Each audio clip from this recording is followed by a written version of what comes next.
Israel launched fresh strikes on southern Lebanon on Thursday, just one day after both countries agreed to a ceasefire in Washington. The attacks raised fresh concerns about the future of the fragile truce.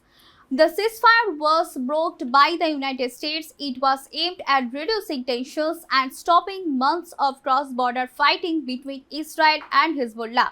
However, the latest development suggests that the agreement faces major challenges. Israeli Defense Minister said the ceasefire allows Israel to continue military action if Hezbollah threatens Israeli communities.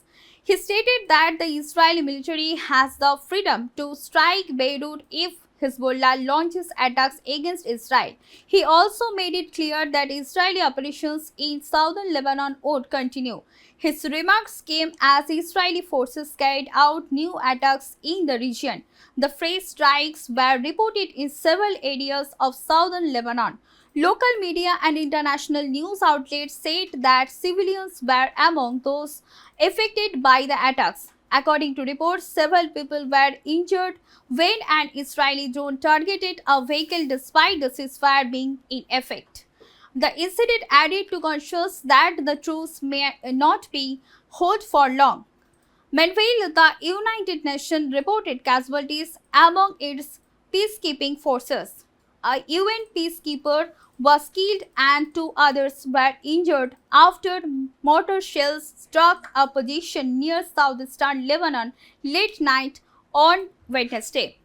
The attack took place close to an area where UN peacekeepers monitored the security conditions along the border. The United Nations peacekeeping mission, known as UNIFIL, said it was investigating the incident.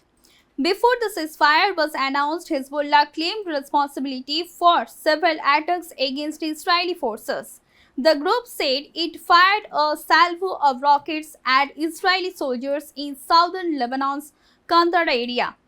Hezbollah also claimed to have launched drones towards Israeli troops stationed in the Beaufort Castle. The strategic location was reportedly occupied by Israeli forces last week.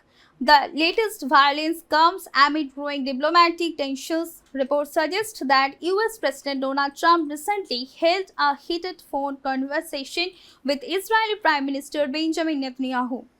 According to reports, the discussion focused on Israel's expanding military operations in Lebanon.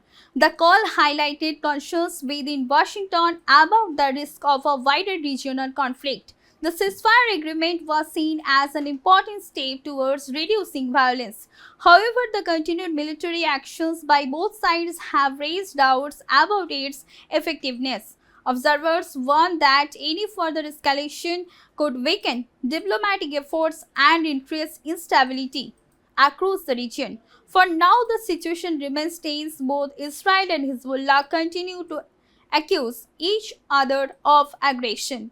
As fighting persists despite the ceasefire, hopes for lasting peace remain uncertain. Stay tuned with us for more updates. To like, comment, share and subscribe the channel.